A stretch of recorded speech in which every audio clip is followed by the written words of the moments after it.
अध्याय 126 पोसाइडन द्वीप की ओर। समुद्र देवता त्रिशूल एक सच्ची दिव्य कलाकृति है। वो इसे इतना बेकार क्यों कहते हैं? वो साइक्सी जो समुद्री घोड़े के पवित्र स्तंभ की ओर जा रही थी, असमंजस में थी। चू बाई के बारे में उसकी जिज्ञासा बढ़ती जा रही थी। उसके विचार से 1,08,000 जिन का वजन इतना बेकार था। 3 साल का बच्चा एक हाथ से 1,00,000 जिन जुला सकता है? ये असंभव है। और वो भारी ट्रक क्या है? एक भारी ट्रक का वजन भी तो हजारों जिन होता है।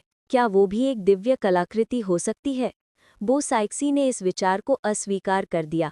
हालांकि वो नहीं जानती थी कि भारी ट्रक क्या होता है, लेकिन इतना भारी कुछ तो असाधारण ही होगा। इसके बाद डायरी समाप्त हो गई। इस बार डायरी इतनी छोटी और संक्षिप्त थी कि सभी बहुत उदास हो गए।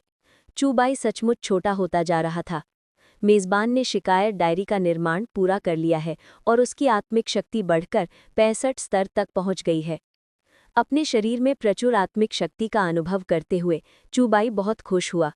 डोलू और महाद्वीप की दुनिया के लिए एक आत्मा गुरु का आत्मा संत स्तर तक पहुंचना और एक मार्शल आत्मा सच्चे शरीर का होना एक गुणात्मक परिवर्तन होगा। उसके लिए भी ये वैसा ही था। चूबाई को पूरा विश्वास था कि जब तक वो आत्मा संत स्तर तक पहुंच जाता है, तब तक उसके पास एक देवता का वध करने की शक्ति होगी। वो दिन दूर नहीं है। अगले दिन जैसे ही चूबाई बाहर निकला, उसने किसी को आते देखा। वो काली पोशाक वाली लड़की थी। उसे देखकर चूबाई को अचानक कुछ सूझा। वैसे तुम्हारा कोई नाम है? एक पल का मौन। चूबाई को थोड़ा अजीब लगा और उसने काले पोशाक वाली लड़की से कहा, क्योंकि तुम बाहरी दुनिया में आई हो, इसलिए तुम्हें अपना नाम रखना चाहिए। मैं। काले वस्त्र वाली लड़की को भी अपना नाम नहीं पता था। चूबाई ने एक पल सोचा और कहा, तुम अपना नाम फियर क्यों न रखोगे? एक समय दुनिया में एक व्यक्ति था जिसे पतित देवदूत के नाम से जाना जाता था, जिसका नाम लूसिफर था, जिसे लूसिफेयर भी कहा जाता था। फियर नाम तुम्हारी आत्मा से भी बहुत मेल खाता है। तुम्हें क्या लगता है? फियर। काले वस्त्र वाली लड़की ने चुपचाप कुछ बार नाम दोहराया, फिर मुस्कुराई और लिन म्यू की ओर सिर हिलाया। ठीक है, मुझे फियर कहा जाएगा। कुछ ही देर में बीबी डोंग आ गई। बीबी डोंग ने चूबाई से पूछा, श्याओबाई, क्या तुम कहीं और साधना करने की योजना बना रही हो? तुम्हें कैसे पता चला? चूबाई चौंक गया। उसे ऐसा क्यों लग रहा था कि अब उसके पास कोई निजता नहीं है। हे, मैं तुम्हारी गुरु हूँ, क्या तुम्हें लगता है कि मैं तुम्हारे विचारों का अंदाजा नहीं लगा सकती? बीबी डोंग ने चूबाई के पास बैठी फियर को देखकर हल्की सी मुस्कुराहट दी और मुस्कुराते हुए कहा, फियर बहुत अच्छा नाम है। जब श्यापाई बाहर जाए तो तुम मेरे साथ साधना क्यों न करो? हालांकि मेरी आत्मा कोई पतित देवदूत नहीं है, लेकिन इसके गुण किसी पतित देवदूत की आत्मा से काफी मिलते जुलते हैं। मैं तुम्हारी आत्मा की रंगीत चुनने में भी तुम्हारी बेहतर मदद कर सकती हूँ। फियर बीबी डोंग से नहीं डरती थी, क्योंकि बीबी डोंग शक्तिशाली होने के बावजूद उसके मन में उसके प्रति कोई द्वेष नहीं था। दरअसल उसे परवाह किए जाने का एहसास बहुत अच्छा लगता था। आखिरकार वो ये भी नहीं जानती थी कि उसकी माँ कौन है, उसका नाम क्या है और वो कैसी दिखती है। वो कुछ भी नहीं जानती थी। तुम अक्सर देव के क्षेत्र की मदद से भी साधना कर सकती हो। जूकिंग और रोंगरोंग तुम्हारी मदद कर सकते हैं। शायद ने जानते हुए कि चूबाई जा रहा है, फियर थोड़ी हिचकिचा रही थी, क्योंकि चूबाई ही एकमात्र थी जिससे वो परिचित थी। हालांकि उसने कुछ नहीं कहा। स्लॉटर सिटी में उसके अनुभवों ने उसे अपने साथियों से कहीं ज्यादा एक हृदय प्रकृति दी थी। वो जानती थी कि चूबाई की अपनी योजनाएं हैं। बाद में बीबी डोंग फियर को ये कहकर ले गई कि वो उसे एक आत्मा की रिंग ढूंढने में मदद करेगी। बीबी डोंग के कदम उठाने से चूबाई को सुकून मिला। आत्मिक जानवरों का शिकार, अफसोस, इंसानों और आत्मा जानवरों के बीच संघर्ष लगातार बढ़ रहा है। इस परिणाम को पूरी तरह से बदलने के लिए अभी भी बहुत प्रयास करने की जरूरत है। चूबाई ने आह भरी और इस युग में इंसानों और आत्मा जानवरों के बीच का संघर्ष ज्यादा स्पष्ट नहीं था, लेकिन अगर ये बढ़ता रहा तो आत्मा जानवरों का पलटवार इंसानों के लिए असहनीय हो जाएगा। अपने आप को मजबूत बनाने के लिए एक आत्मा जानवर के पूरे जीवन की साधना को आत्मसात करना। इस तरह से देखें तो इंसानों और दुष्ट कलाओं की साधना करने वालों में क्या अंतर है? चूबाई मुस्कुराई और इन बातों के बारे में सोचना बंद कर दिया। शायद वो भविष्य में इस समस्या का समाधान कर दे, लेकिन अभी ये बहुत जल्दी थी, क्योंकि उसके पास इसे हल करने की क्षमता नहीं थी। अगले कुछ दिनों में चूबाई कहीं नहीं गया और ना ही कल्टिवेट किया। इसके बजाय उसने अपना सारा समय जू किंग के साथ बिताया। इतने लंबे स्वास्थ्य लाभ के बाद जू किंग की माँ का शरीर भी ठीक हो गया था। क्या तुम जा रहे हो? जू किंग ने चूबाई के पास बैठते हुए पूछा। बस दुनिया देखने जा रहे हैं। हे डोलुओ महाद्वीप को सही मायने में एकीकृत करने और शांति प्राप्त करने के लिए केवल डोलुओ महाद्वीप पर ध्यान केंद्रित करना पर्याप्त नहीं है। जू किंग हिचकिचाया, फिर उसने अपने कान में चूबाई के धीरे से कहा, दरअसल रोंगरोंग को पता है कि तुम जा रहे हो और उसका मूड ठीक नहीं है। क्या तुम सचमुच मूर्ख हो? क्या तुम्हारा ऐसा कहना सही है? जू किंग की नज़रें झिलमिलाई। अच्छा, मुझे कोई ऐतराज़ नहीं है। जब तक तुम मेरे दिल में हो, बस इतना ही काफ़ी है। पोसाइडन देवता, मुझे देखने दो कि तुम किस तरह के इंसान हो। चूबाई स्पिरिट सिटी के ऊपर उतरा, फिर उसने अपने सिंदूरी पंख फैलाए और उसकी आकृति एक प्रकाश की किरण में बदल गई, जो बाहर की ओर तेजी से बढ़ रही थी। कुछ दूरी पर जू किंग, निंगरोंग और फियर तीनों वहां पहुंच गए थे और चूबाई को जाते देख रहे थे। चूबाई रास्ते में नहीं रुका और जल्दी से एक तटीय शहर में पहुंच गया। मुझे याद है कि इस महासागर में एक गहरे समुद्र का दानव वेल राजा होना चाहिए था, जिसकी शक्ति लगभग 10 लाख साल है, और वो अर्धदेव पद पर पहुंच गया है। चूबाई ने ताजे समुद्री हवा का आनंद लिया और सहज महसूस किया, लेकिन गहरे समुद्री दानव वेल राजा के बारे में सोचते हुए चूबाई के मन में एक योजना आई। वो मेरे लिए एक बहुत अच्छी आत्मा वलय हो सकता है। मुझे नहीं पता कि उसकी आत्मा वलय को अवशोषित करने से मेरी शक्ति आत्मा संत स्तर तक बढ़ जाएगी या नहीं।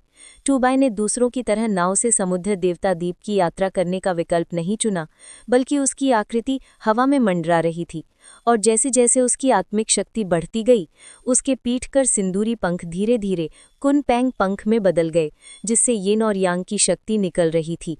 कुनपैंग ने अपने पंख फैलाए, दुनिया की सबसे तेज गति से उड़ान भरी। चूबाई की आकृति तुरंत हजारों मीटर पार कर गई और फैल गई। उसी समय देवलोक में समुद्र देवता एक प्रकाश पट से टंगसांग को देख रहे थे, जो नीचे समुद्र देवता द्वीप पर लगान से साधना कर रहा था, और अपने पास खड़े असुर देवता को देखकर हल्के से मुस्कुराए। उत्तराधिकारी चुनने की मेरी नज़र वाकई उत्कृष्ट है। उम्र में युवा, जुड़वा आत्माओं वाला, उसकी शक्ति पहले से ही आत्मा सम्राट के स्तर की है, और उसे आत्मा संत बनने से ज्यादा दूर नहीं होना चाहिए। उसकी बात पूरी होने से पहले ही समुद्र देवता के हाव भाव थोड़े बदल गए। क्या हुआ? असुर देवता ने पूछा। ये वही आदमी है, उसने सचमुच समुद्र देवता द्वीप पर आने की हिम्मत की। अध्याय का अंत। अध्याय 127। गहरी समुद्र का वेल राजा। तुम्हारा मतलब उस नश्वर से है जो तांगसान के भाग्य में बाधा डाल रहा है? असुर देवता ने भौहें चढ़ाईं और समुद्र देवता से ठंडे स्वर में कहा, चूंकि वो तुम्हारे क्षेत्र में आ गया है, तो तुम उसे खत्म करने के लिए कोई उपाय कर सकते हो। इतना हंगामा करने की कोई जरूरत नहीं है। समुद्र देवता ने सिर हिलाया। हालांकि उसकी आकृति बहुत धुंधली है, लेकिन जब तक वो समुद्र देवता द्वीप की सीमा में है, मेरे पास उसे खत्म करने का कोई ना कोई उपाय जरूर होगा। मुझे बस कुछ उपाय करने की जरूरत है। वो जानवर स्वाभाविक रूप से मेरे लिए काम करेगा। अगर मैं उस आदमी से छुटकारा पा सका, तो उस जानवर के लाखों साल की ताकत बेकार नहीं जाएगी। क्या ये समुद्र देवता द्वीप है? चूबाई की आकृति हवा में उतरी। दूर क्षितिज पर रहस्यमयी धुंध से घिरे द्वीप पहले ही दिखाई दे चुके थे, जो धरती पर किसी परिलोक जैसे लग रहे थे। ये अच्छी जगह लगती है, लेकिन इसकी रक्षा करने वाला ईश्वर अच्छी चीज नहीं है। चूबाई ने उपहास किया और आगे बढ़ता रहा। धमाका! पहले साफ और बादल रहित आकाश अचानक गरज के साथ चमक उठा। इस क्षण आकाश भी काला पड़ गया और आसपास के अंतरिक्ष की ऊर्जा धीरे धीरे प्रचंड हो गई। अगर समुद्र का मौसम अस्थिर था, तो चूबाई समझ सकता था कि ये बदलाव सचमुच थोड़ा अजीब लग रहा था। शांत समुद्र उफान मारने लगा, मानो उसमें सचमुच कोई भयानक आतंक समाया हो। धमाका! अचानक नीचे समुद्र की सतह पर एक रक्त लाल पूर्णिमा प्रकट हुई। ठीक उसी तरह एक रक्त मंदरा समुद्र के नीचे भयानक रूप से प्रकट हुआ। एक पल के लिए चूबाई को ऐसा लगा जैसे आकाश उलट गया हो। रक्त मंदरा आकाश में लटका हुआ था, ठंडी रक्त प्रकाश के साथ फूट रहा था, जो सब कुछ भेदते हुए चूबाई पर टिक गया।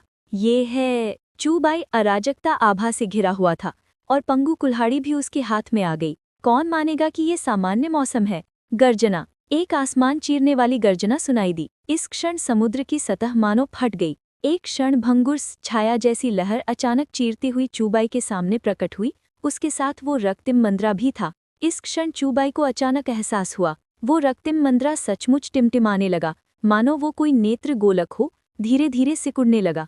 भनभनाहट की आवाज सुनाई दी और तभी चूबाई को अचानक एहसास हुआ कि ये रक्तिम मंद्रा नहीं बल्कि एक नेत्र गोलक है, रक्त प्रकाश उत्सर्जित करने वाली एक नेत्र गोलक। इस क्षण समुद्र की सतह के नीचे की विशाल छाया समुद्र से बाहर निकली। ये एक भयानक विशालकाय वेल थी, इतनी विशाल कि वो आकाश और सूर्य को ढक सकती थी। विशाल वेल की केवल एक ही आंख थी, इसलिए चूबाई केवल रक्तिम मंद्रा ही देख सकता था। गहरे समुद्र का दानव वेल राजा। चूबाई की पुतलियां सिकुड़ गईं और फिर उसे थोड़ा अजीब लगा। मैंने इसमें कब महारत हासिल की? जो मैं कहता हूँ वो सच होता है कि क्षमता। चूबाई ने पंगु कुल्हाड़ी को कसकर पकड़ते हुए कुछ बार हंसी। अराजकता आभा आकाश में उड़ गई, अपनी पूरी शक्ति अपने भीतर केंद्रित कर ली, नीचे गहरे समुद्र के दानव वेल राजा से निकलने वाले भयानक दबाव का विरोध करती हुई। हे मानव, तुमने मेरे क्षेत्र में अतिक्रमण किया, मर जाओ। गहरे समुद्र के दानव वेल राजा की आवाज आकाश में गूंजी, जिसमें आत्मा को झकझोर देने वाली शक्ति थी। तुरंत रक्त लाल प्रकाश की धारियां स्पेस को चीरती हुई चूबाई की ओर फट पड़ी। अराजकता शरीर संरक्षण, चूबाई ने फुसफुसाया। इस क्षण पंगु कुल्हाड़ी द्वारा छोड़ी गई सारी अराजकता आभा को अपने शरीर के चारों ओर इकट्ठा करते हुए अराजकता आभा घूम गई, मानो उसमें आदि युग का पोषण हो रहा हो और सितारे घूम रहे हों। धमाका, पंगु कुल्हाड़ी हिल गई, इस क्षण पूरी तरह से फट गई। छठी आत्मा कौशल, एक विचार स्वर्गीय प्रकाश। एक कुल्हाड़ी गिरी, मानो स्वर्गीय प्रकाश को चीरती हुई, स्वर्ग और धरती को हिलाती हुई। पंगु कुल्हाड़ी एक क्षणभंगुर छाया में बदल गई और जैसे ही वो फटी उसने स्पेस को चकनाचूर कर दिया। अराजकता आभा से घिरी हुई एक प्राचीन जानवर की तरह आगे की ओर फट पड़ी। पंगु कुल्हाड़ी और गहरे समुद्र के दानव वेल राजा का प्रहार टकराया और जो आश्चर्यजनक लहर उठी वो अचानक फैल गई। शक्तिशाली झटके के बाद चूबाई उड़ गया, लेकिन उसे कोई चोट नहीं आई। इसके बदले गहरे समुद्र के दानव वेल राजा का प्रहार चकनाचूर हो गया। चूबाई हवा में ही गिर गया। पंगु कुल्हाड़ी अनंत ब्रह्मांड को प्रतिबिंबित करती हुई उससे लटकती अराजकता आभा की का प्रत्येक कण स्वयं एक ब्रह्मांड जैसा था। गहरे समुद्र के दानव वेल राजा का सामना करते हुए मुझे आखिरकार पंगु कुल्हाड़ी की शक्ति को दबाने की जरूरत नहीं है, भले ही तंत्र पंगु की शक्ति को सीमित कर दे। ये ऐसी चीज नहीं है जिसे तुम गहरे समुद्र के दानव वेल राजा यूं ही धमका सको। जाओ। पंगु कुल्हाड़ी से निकली रोशनी बहुत तेज थी। चूबाई की आकृति अराजकता की आभा में लगभग डूब गई थी, जिसे पकड़ना नामुमकिन था। चूबाई ने एक हाथ से पंगु कुल्हाड़ी पकड़ ली। सिंदूर पक्षी के पंखों ने एक प्रचंड आग पैदा की।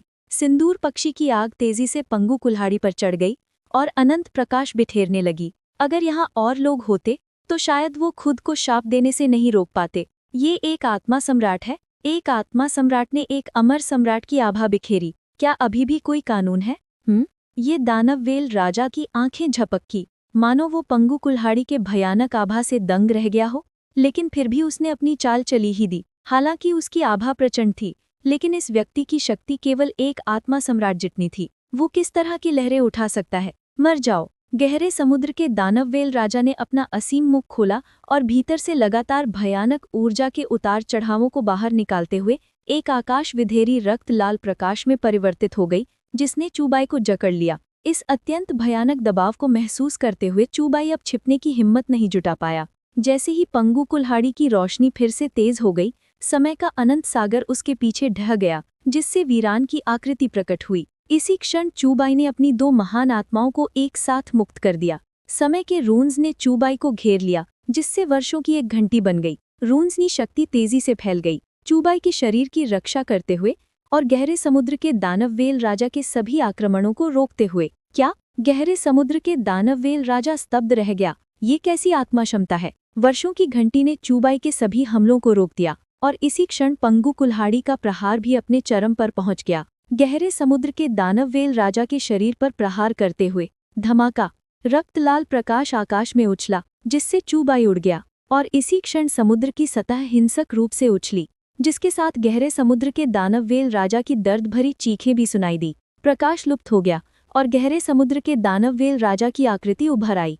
उसके मोटे आवरण के जैसे शल्क फट गए और उसके शरीर पर एक भयानक घाव दिखाई दिया। खून बह निकला, जिससे समुद्र लाल हो गया। खांसी। चूबाई का चेहरा थोड़ा पीला पड़ गया था और उसका हाथ थोड़ा कांप रहा था। उसने सीधे पंगु कुल्हाड़ी का सबसे शक्तिशाली प्रहार कर दिया था, जिससे उसकी आत्मा शक्ति भी तेजी से क्षीण हो गई थी। इसके अलावा चूंकि उसने गहरे समुद्र के दानव व्हेल राजा के दिव्य पद के आक्रमण का डटकर सामना करने के लिए वर्षों की घंटी का इस्तेमाल किया था, इसलिए उसकी मानसिक शक्ति भी बुरी तरह नष्ट हो गई थी। मुझे इस चीज से निपटने का कोई रास्ता ढूंढना होगा। इसी समय दूर समुद्र देवता द्वीप पर बो साइक्सी अचानक हवा में प्रकट हुई। उसके पीछे 7 आकृतियां उभरी, जिन्हें सभी को डोलुओ स्तर की शक्तिशाली उपाधियां दी गईं। अध्याय का अंत। अध्याय 128। एक सहज उन्मूलन। ये उतार चढ़ाव नहीं, ये गहरे समुद्र का दानव व्हेल राजा है। बो सैक्सी के पीछे खड़े पवित्र स्तंभ डोलुओं में से एक ने अपना भाव बदला और भयभीत होकर बोला, वो गहरे समुद्र का दानव व्हेल राजा अचानक मुसीबत खड़ी करने क्यों आ गया? ये दुष्ट अराजकता आभा, क्या वो सचमुच स्वर्गीय क्लेश को पार करके देवता बनने वाला है? भगवान बो सैक्सी, हमें उस राक्षस को भगाने के लिए मिलकर काम करना होगा। अगर वो अराजकता फैलाएगा तो अगिनत लोग मर जाएंगे। एक और पवित्र स्तंभ डोलुओ बोला। उन सभी ने सहमति में सिर हिलाया। उन्हें बस बो सैक्सी के आदेश का इंतजार करना था और वो मिलकर काम करेंगे। बो सैक्सी ने थोड़ी भौहें चढ़ाईं, एक पल सोचा, फिर अपना सिर हिला दिया। मुझे लगता है कि कुछ गड़बड़ है। क्या हुआ? समुद्र देवी डोलुओ, जो छोटी और बहुत प्यारी लग रही थी, उलझन में पूछा।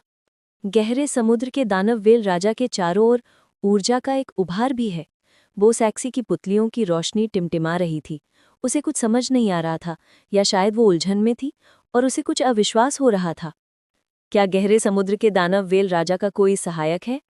सबसे शक्तिशाली समुद्री ड्रैगन डोलुओ फुसफुसाया। नहीं, ये शक्ति समुद्र देवता की शक्ति है।